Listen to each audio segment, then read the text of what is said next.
मेहमान खुसूसी इज़्ज़त माब साबिक़ वज़ीर आज़म आज़ाद हुकूमत रियासत जम्मू कश्मीर व साबिक़ सदर पाकिस्तान मुस्लिम लीग नून राजा मोहम्मद फारूक हैदर खान साहब,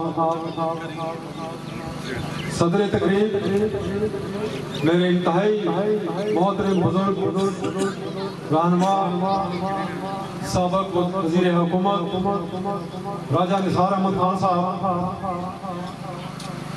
साबिक़ उम्मीदवार असम्बली मुस्लिम लीग नून राजा अयाद निसार खान, मेहमान मुकर्रम मेरी मुस्लिम कॉन्फ्रेंस के साबिक़ सदर के साथ में मुस्लिम कॉन्फ्रेंस में सदर रहा और इस वक्त मेरे साथ मुस्लिम लीग नून के मरकजी रहनुमा जनाब सरदार फारूक सिकंदर एडवोकेट साहब, जिला बस से मुस्लिम लीग नून और हल्का बस से मुस्लिम लीग नून और मुस्लिम कॉन्फ्रेंस के कारकुनान। सबसे पहले तो मैं आपको बट्टल अमन पे खुशामदीद कहता हूँ और कायद मोहतरम कि यहाँ अमन पे मैं तमाम कायदीन मुस्लिम कॉन्फ्रेंस जो हमारे स्टेज पे मौजूद हैं दिल की उम्मीद गहराइयों से खुशामदीद कहता हूँ। मेरे अजीम साथियों, जनाब मेहमान खुसूसी, सबसे पहले तो मैं अपने उन साथियों का दिल की गहराइयों से शुक्रिया अदा करना चाहूँगा, उनको खराज तहसीन भी पेश करना चाहूँगा जो मेरे साथ 1985 से लेकर इस वक्त तक इंतहाई नामसाद हालात के बावजूद मेरे साथ खड़े रहे। वो मेरे लिए कीमती सरमाया है, उनको किसी सूरत में भूल नहीं सकता। मैं और राजा निसार साहब, जनाब मेहमान खुसूसी, आप समेत सब लोग हम मुस्लिम कॉन्फ्रेंस में थे और 85 से 2010 तक हम इकट्ठे रहे, लेकिन आज़ाद कश्मीर की सियासत के बदलते रंग, नशेब व फराज और बाज़ ऐसी नागज़ीर हालात के पेश नज़र मुस्लिम कॉन्फ्रेंस दो जोड़ों में तकसीम हो गई। मुस्लिम कॉन्फ्रेंस और मुस्लिम लीग नून एक ही जमात के लोग हैं जो इस वक्त एक अलग घर में क़याम पजीर हैं, इस्तकामत के साथ खड़े रहे।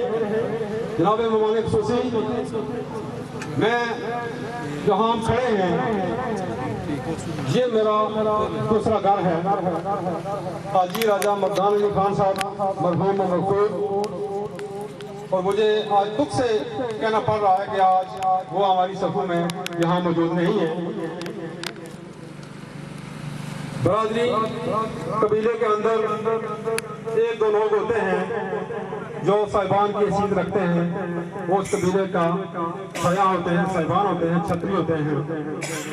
राजा मर्दान अली खान साहब वो पिराना साली में 2016 में जब मैं मुस्लिम कॉन्फ्रेंस के टिकट पे इलेक्शन लड़ा तो वो एक यंग मैन की तरह मेरे साथ ये करजाई के पहाड़ों और राजधानी नीति सुहाना तक मेरे साथ गए इस सियासी सफर में।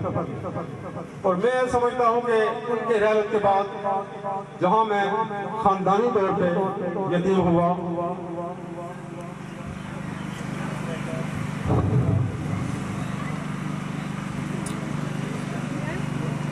मैं समझता हूँ कि उनके जाने के बाद हमारे खानदान में हमारी कमर टूट गई, उनका ख्याल सदियों पूरा नहीं होगा। यहाँ आज इस घर में ये तकरीब मेरे घर में भी हो सकती थी, अल्लाह की बहुत मेहरबानी है, मैंने भी बड़ा मकान बनाया हुआ है, जगह भी मौजूद थी, लेकिन मेरा दिल नहीं कर रहा था कि मैं इस मौके पे जनाब मैं अपने बुजुर्ग, मेरे चचा हजूर, मेरे मामू भी वो रिश्ते में थे, कि उनके घर को ही ये आज़ाद बख्शो। इसलिए ये तकरीब मैंने हाजी राजा मर्दान साहब के घर पे इसका इनेकाद किया। उनके बेटू मेरे भाई हैं, राजा इरफान अली खान साहब, राजा मोहम्मद अली खान साहब और राजा खालिद परवेज। मैं उनको भी खराज तहसीन पेश करता हूँ कि जिन्होंने मरहूम वालिद के नक्शे कदम पे चलते हुए हर कदम पे जो है वो मेरा साथ दिया, जमात का साथ दिया। वो उनके इस्तकामत में कभी कोई लफ्ज़ नहीं है। मैं उनका भी शुक्रिया अदा करना चाहता हूँ। जनाब मेहमान सोसी, जहाँ हम खड़े हैं ये हमारा मौज़े बट्टल बरी है। बट्टल बरी का ये एजाज रहा है कि मुस्लिम कॉन्फ्रेंस जब इकट्ठी थी या ग्रुप बंदी की सूरत में भी, यहाँ जैसे भी हालात हुए, यहाँ का रिजल्ट हमेशा मुस्लिम कॉन्फ्रेंस के हक में रहा। चाहे राजा नसार साहब की सूरत में इलेक्शन हुआ या तकसीम के बाद फयाज खालिद मरहूम 2011 में पहला इलेक्शन उन्होंने लड़ा। उनका जो विनिंग स्टेशन था वो यही बट्टल बरी था। फिर मैंने 2016 में जब इलेक्शन लड़ा तो यहाँ बट्टल के लोगों ने मेरी जो हौसला अफजाई की, जहाँ किसी भी जमात का कोई पोलिंग एजेंट मेरे दो स्टेशनों पे नहीं बैठा। मेरा नहीं ख्याल कि आज़ाद कश्मीर के अंदर कोई ऐसा हल्का हो या ऐसा कोई पोलिंग स्टेशन हो जहां से कोई उम्मीदवार इलेक्शन लड़ रहा हो, उस पोलिंग स्टेशन पे किसी और पार्टी का कोई पोलिंग एजेंट ना हो। ये आज़ादी मेरे लिए है। और मैं यहाँ बट्टल के लोगों को बिला तखसीस, एक तो मेरा कबीला है, राजपूत कबीला है, और मेरे कबीले से बढ़कर जाट कबीले ने मेरा साथ दिया। मैं उनको भी इस मौके में खराज तहसीन पेश करना चाहता हूँ। जनाब मेहमान खुसूसी, जैसा कि मेरे भाई मिर्जा ताहिर एडवोकेट साहब ने जिक्र किया, 1.5-2 साल के दौरान इस अरसा से मेरे दोस्तों भाइयों, चूंकि हम एक ही घर के लोग थे, जो तकसीम थे, हमारा समाजी ताल्लुक कायम था और सारे दोस्त जो है वो मुझे मुस्लिम लीग में आने के लिए कहते रहे। और फिर राजा नसार साहब गुज़श्ता 6 महीनों से उन्होंने भी मुझे रिक्वेस्ट की। अयाज नसार समझदार सियासी कारकुन है, उन्होंने ये इलेक्शन भी लड़ा। मुतअद्दिद बार वो मेरे पास आए और उन्होंने दरख्वास्त की कि आप हमारी सरपरस्ती फरमाई। लेकिन हालात और वाक़यात का तकाजा था कि 35 साल जिस जगह पे आप खड़े रहे, जिस घर के अंदर आप मकीन हो, तो इधर उधर होना ये मेरे नेचर के खिलाफ था। मैं ऐसा नहीं कर सकता था। इसलिए कि मुस्लिम कॉन्फ्रेंस जिस तरह जनाब मेहमान खुसूसी, आज भी मेरा यकीन है कि मुस्लिम कॉन्फ्रेंस आपकी नसों में, आपकी रगों में जो है वो उसके नजरियात, उसके अफकार आज भी वो दौड़ रहे हैं। मैं बहुत हिम्मत के बावजूद मैं फैसला नहीं कर पा रहा था, और न ही मुझे मुस्लिम कॉन्फ्रेंस से कोई गिला है, न ही मुस्लिम कॉन्फ्रेंस की क़यादत से मुझे कोई गिला है। मुस्लिम कॉन्फ्रेंस की क़यादत ने हमेशा मुझे इज्जत दी और मैं उनका शुक्रगुजार हूँ। जनाब वाला, आप गुज़श्ता रात को मेरे पास तशरीफ लाए, तो जो आपने बात की कि मैं बड़े भाई की हैसियत से छोटे भाई को अपने साथ अपनी इस मुश्किल वक्त में मदद के लिए दावत देने आया। तो जनाब मेहमान खुसूसी, आप मेरे बड़े भाई हैं, इसमें कोई शक नहीं। भाई भाई के बाजू होते हैं और हर मुश्किल वक्त में भाई ही जो है वो साथ खड़े होते हैं। बाकी शायद रिश्ते सारे जो है वो धोखा दे सकते हैं, लेकिन भाई भाई को धोखा नहीं दे सकता है। तो मैंने बतौर छोटा भाई आपकी दावत को रात को ही कबूल कर लिया।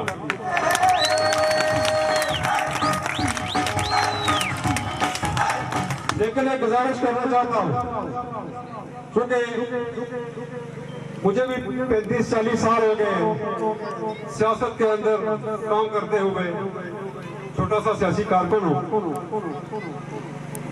जब मुश्किल में भाई याद आते हैं तो एक भाई अगर उस पर अच्छा वक्त है तो अच्छे वक्त में, बुरे वक्त में जो भाई होता है उसको याद, वो भाई को याद होना चाहिए उस वक्त। और मेरी ये गुजारिश होगी, क्योंकि माजी की तलखियों में मैं नहीं जाना चाहता हूँ, इसमें कोई शक नहीं कि गुज़श्ता 15-20 साल से मैं अपोजिशन में हूँ। इसमें पीपल्स पार्टी का दौर हुकूमत भी देखा, मुस्लिम लीग की हुकूमत का भी दौर हुकूमत देखा, क्योंकि मैं आपकी तरह के बात पीछे नहीं रख सकता हूँ। जो बात मेरे दिल में है वो कहना मैं अपना फर्ज समझता हूँ, ये बड़ा बोझ होता है। और मैं इस स्टेज से ये कहता हूँ कि जितनी बदतरीन अपोजिशन से मैं गुजरा हूँ, जितना मैं टार्चर हुआ मुस्लिम तलफाज की हुकूमत के दौरान, कभी पीपल्स पार्टी वालों ने मुझे इस टार्चर नहीं किया, जिसका मुझे गिला है, मुझे दुख है।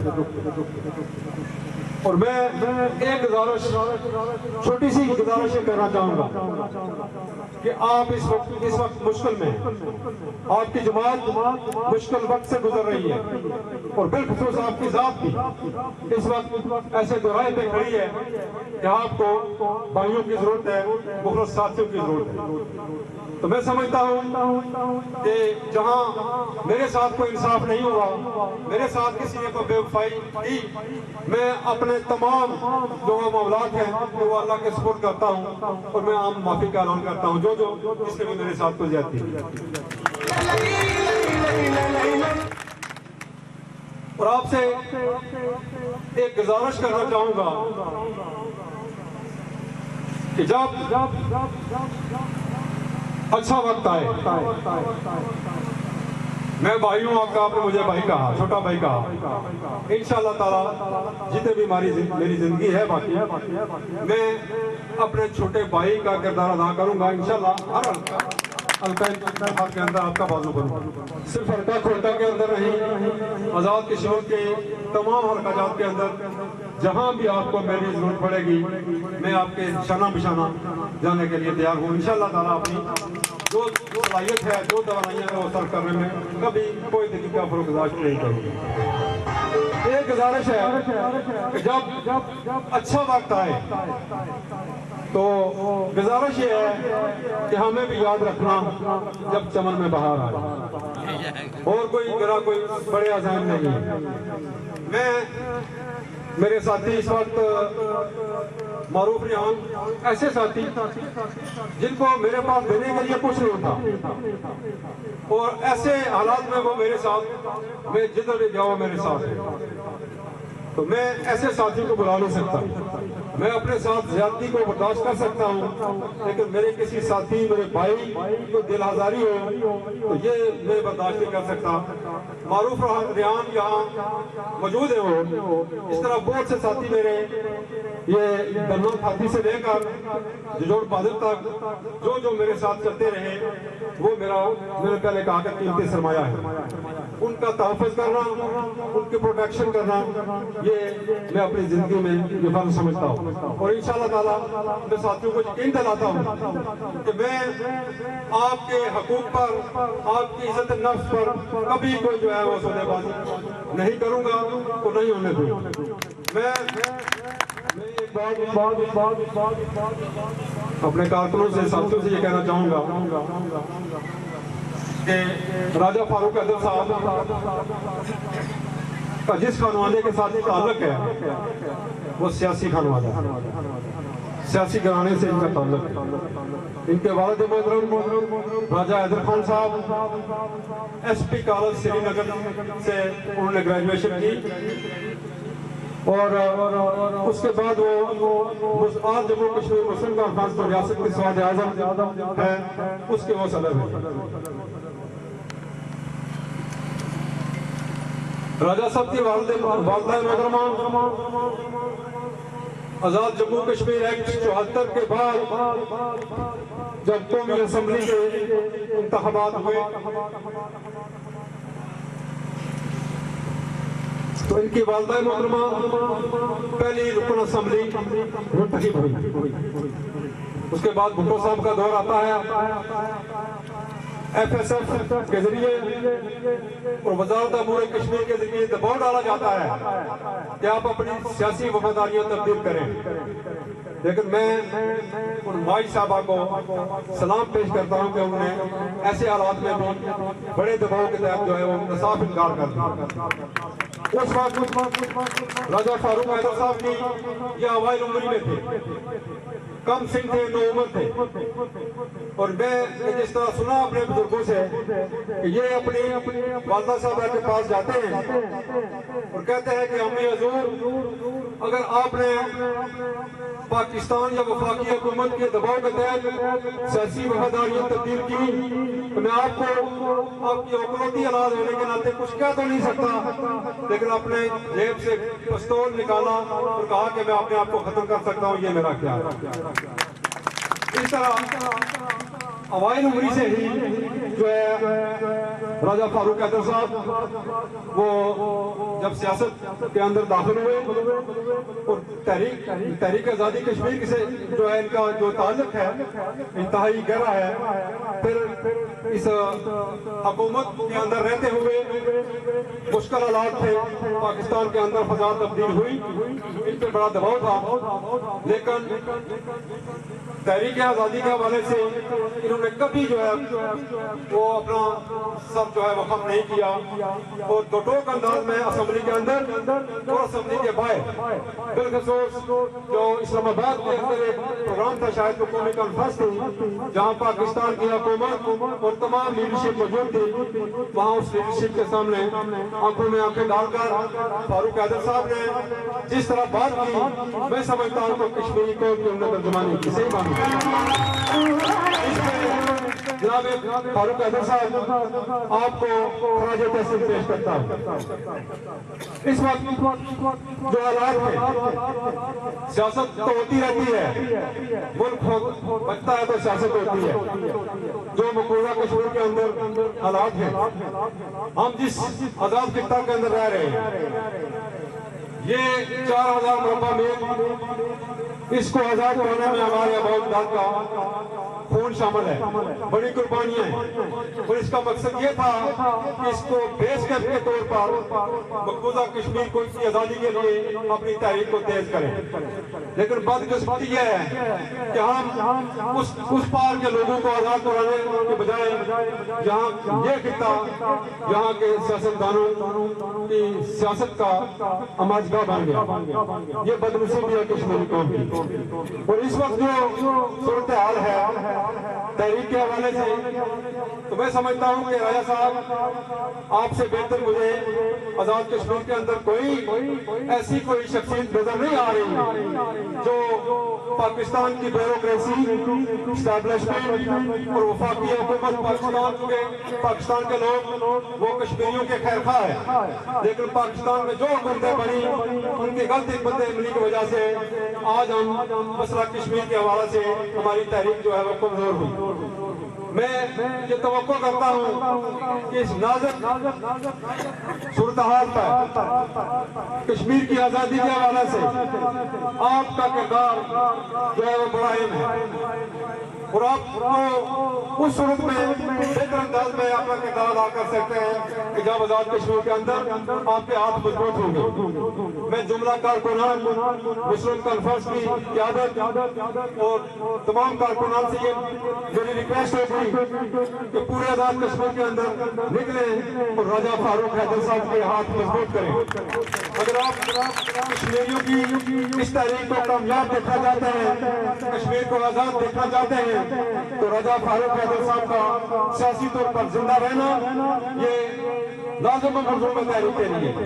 मैं यहाँ से एक और भी बात कहना चाहूँगा जनाब ममालिक जोशी कि मुस्लिम कॉन्फ्रेंस और मुस्लिम लीग नून ये एक ही जमात के लोग हैं, इनके नजरियात एक हैं, इनके अफकार एक हैं। मुझे अफसोस है कि बहुत सारे हमारी जो लीडरशिप है उन्होंने मुजाहिद अव्वल सरदार मोहम्मद अब्दुल कयूम खान के नजरियात और उनके अफकार जो है उनसे रुगरदारी की है, जिसकी वजह से जिसकी सजा हम भुगत रहे हैं। आज मुस्लिम कॉन्फ्रेंस की क्यादत, उनसे भी मैं ये कहना चाहता हूँ कि वो भी मुजाहिद अव्वल के अफकार से हट चुके हैं। मफादात की जंग जो है, अपने मफादात के लिए यहाँ सियासत हो रही है। तो मेरी गुजारिश होगी कि खुदा रियासत की स्वाद आजम आज भी वक्त है। मैंने सरदार अतीक साहब को भी कहा, आपसे भी ये गुजारिश करना चाहता हूँ कि आप और ये हमारी जो आजाद कश्मीर की जो लीडरशिप है, यही नजरियात के अहमद जो लोग हैं, हम ख्याल लोग हैं, मिल बैठकर इकट्ठे होकर तहरीक आजादी का सफर जारी रखें। इसी में जो है कश्मीर को बका है और कश्मीर की तहरीक आजादी की ज़ामन है। ये बात आपका इताद और इत्तेफाक।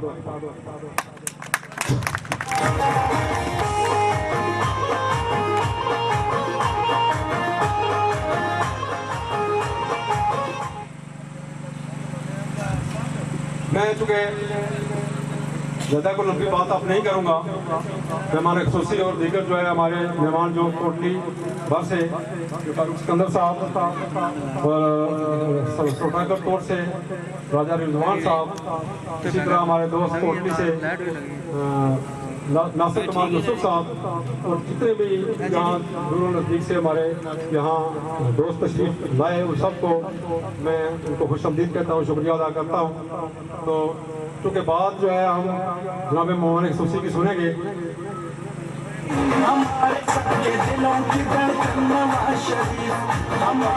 राजा अजीज साहब साबिक चेयरमैन ज़कात, वो भी आज यहाँ तशरीफ फरमाए, उनको भी मैं वेलकम करता हूँ, शुक्रिया भी अदा करता हूँ। जहाँ जहाँ से भी साथी जो यहाँ तशरीफ लाए, तो मैं सबका शुक्रगुजार हूँ।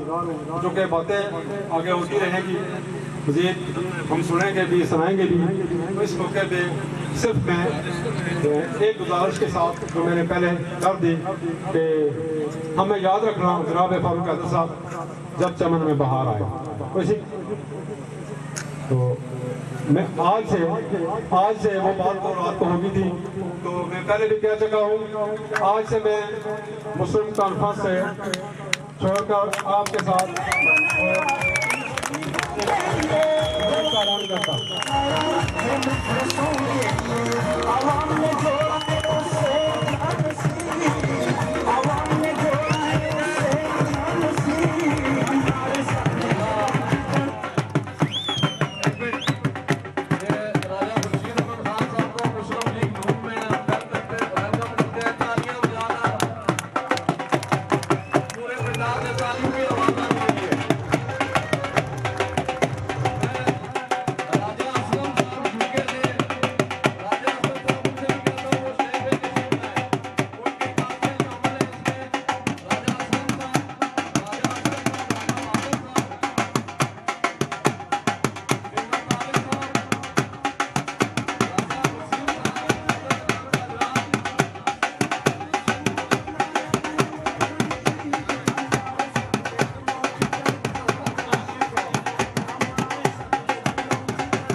एक नवे वाला से गुजारिश करना चाहूँगा कि हमारे इंतखाब के अंदर पिछले इलेक्शन के अंदर कुछ साथी हमारे जो है उन्होंने पार्टी पॉलिसी या पार्टी फैसले इवैल्यूएशन की हलाक हुए, वो आज भी जमात के अंदर उनका क्लेम है कि वो जमाती हैं। और जो लोग जमात के अंदर नाराज़ हैं या जिन्होंने वायलेशन की, तो ये जो आपका दस्तूर कहता है जमाती, उससे गुजारते हुए मेरी गुजारिश होगी क्योंकि वो भी हमारे अजीज़ हैं, मैं उनसे राब्ते में हूँ। इंशाअल्लाह ताला मैं भी आपकी मामूल करूँगा। मेरी गुजारिश ये होगी कि उन साथियों से भी, उन भाइयों के जो खदशात हैं उनके सुने जाएँ, उनके तहफ़्फ़ुज़ात, उनको भी जो है इसका अपने का हिस्सा बनाकर जो है उनको मुताबिक किया जाए।